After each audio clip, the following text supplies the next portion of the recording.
नमस्कार। आप देख रहे हैं स्टार बिहार न्यूज और मैं हूं रंजीत मिश्रा। देखिए, मेरे साथ शिवहर के पूर्व विधायक, भाजपा के प्रदेश कार्य समिति सदस्य ठाकुर रत्नाकर राणा जी हैं। शिवहर को लेकर बहुत बहुत धन्यवाद आपको और आपके सभी व्यूअर्स को बहुत बहुत हार्दिक शुभकामना।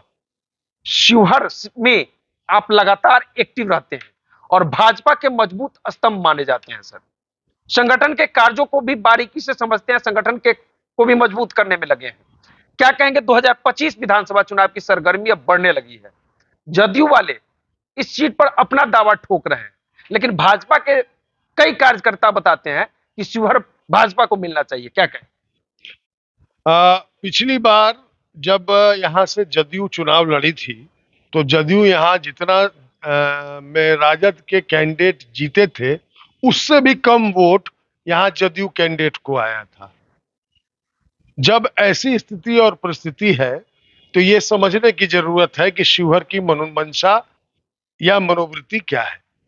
भारतीय जनता पार्टी का संगठन शिवहर में बहुत मजबूत है।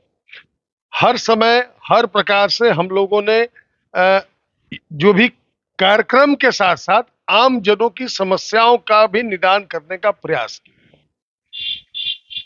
हमारे पास यहाँ एमपी थी श्रीमती रमा देवी जी। इस बार गठबंधन के कारण उनको ये सीट चला गया जदयू को, और जदयू को भी हम लोगों ने जिताने में अपने संगठन का प्रयोग किया और शिवहर से 6,500 से अधिक मतों से उनकी जीत हुई। तो जदयू के लोग दावा कर रहे हैं तो दावों का पर किसी का कोई व्यक्तिगत कोई इस पर कोई दावा नहीं होता है। ठीक है, जदयू के यहां से लड़ी थी, लड़ के हार जाना ही अगर लड़ना है तो इसके लिए तो कोई कुछ कह नहीं सकता है। आप मजबूत स्तंभ माने जाते हैं शिवहर के। 22,000 वोट आप निर्दलीय चुनाव लड़के भी आप लाए थे, और लोग बताते हैं कि 22,000 वोट तो वो आपका बनाया हुआ वोट है, मतलब आपका वोट है, पर्सनल वोट है, जैसा लोग चर्चा करते हैं। 2025 विधानसभा चुनाव को लेकर कितना मजबूती के साथ आप अपना दावा कर? 10 वर्ष बीत गए हैं तो उसका अब रेशियो थोड़ा सा बढ़ा दीजिए। 22 पर आप अटके हुए हैं वो अलग बात है। मैं व्यक्तिगत रूप से शिवहर की धरती से जुड़ा हुआ व्यक्ति हूँ, शिवहर के आम लोगों से जुड़ा व्यक्ति हूँ। सबके सुख श्राद्ध विवाह समस्या पैरवी सिफारिश अन्य सभी बातों में लोकल इश्यूज में सभी में हमारा योगदान रहता है, हम सभी में एक्टिव रहते हैं। तो ये जो ये है, सबसे पहले तो हम लोग भाजपा में हैं और अभी तक ये सीट कहां जाएगी ये तय होना बाकी है और ये शीर्ष नेतृत्व को तय करना है। शीर्ष नेतृत्व के जितने भी पदाधिकारी, प्रदेश पदाधिकारी, मंत्री, नेता, आज भी विभाषण विभीषिका में सुरेश शर्मा जी आए थे, उनको भी कार्यकर्ताओं ने, मैंने नहीं, कार्यकर्ताओं ने स्पष्ट कहा है इस बार आपने ये सीट लोकसभा में बदल दिया, कोई बात नहीं। शिवहर जिले में कोई भी जनप्रतिनिधि भाजपा का नहीं है, तो ऐसे में ये सीट शहरी क्षेत्र है इसमें और यहाँ संगठन बहुत मजबूत है, इसलिए शिवहर की सीट भाजपा के लिए होना सुनिश्चित कीजिए। 2025 विधानसभा चुनाव के लिए आपके कई समर्थक कहते हैं कि इस बार अगर ठाकुर रत्नाकर जी चुके नहीं, चुनाव में आए, भाजपा से टिकट लेके आए, 40,000 वोट से चुनाव जिताएंगे।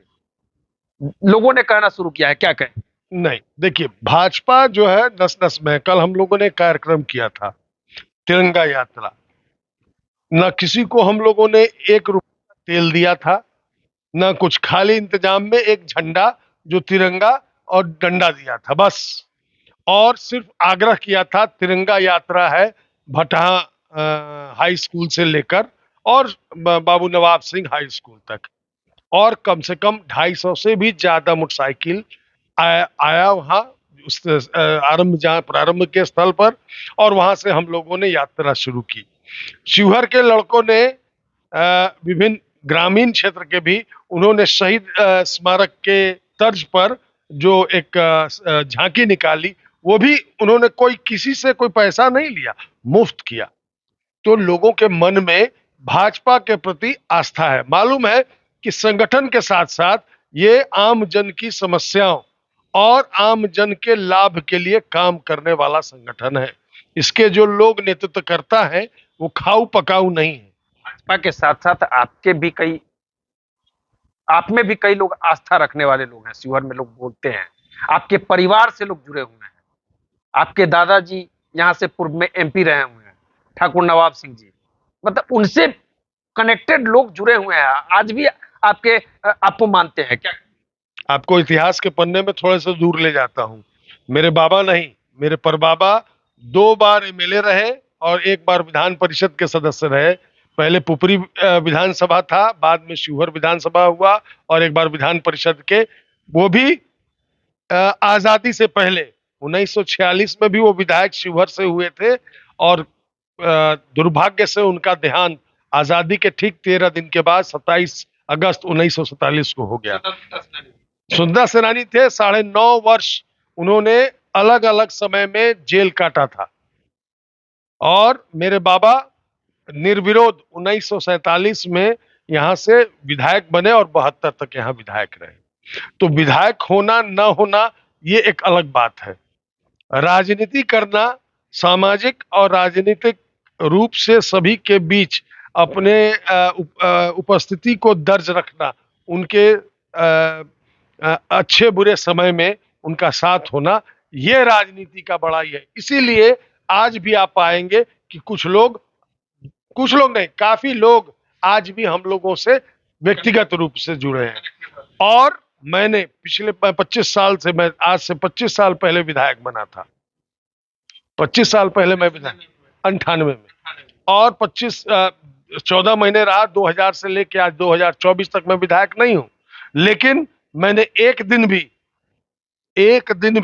कभी अपनी धरती नहीं छोड़ी है, अपने लोगों को नहीं छोड़ा है, आम लोगों को नहीं छोड़ा है, न्योता पिहानी नहीं छोड़ा है। श्राद्ध हो, शादी हो, उनके सुख दुख में रहा हूं, समस्या है, सब में रहा हूं।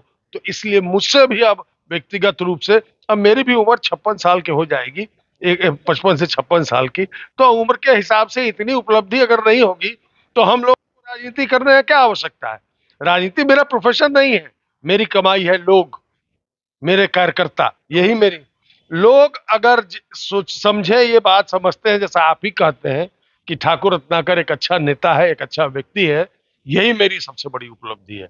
ये उपलब्धि नहीं होगी कि आए वोट जीते और पैसा कमाने के लिए। भगवान ने इतना दिया है कि मुझे कोई उसमें आगे बढ़ाने के लिए धन नहीं कमाना है।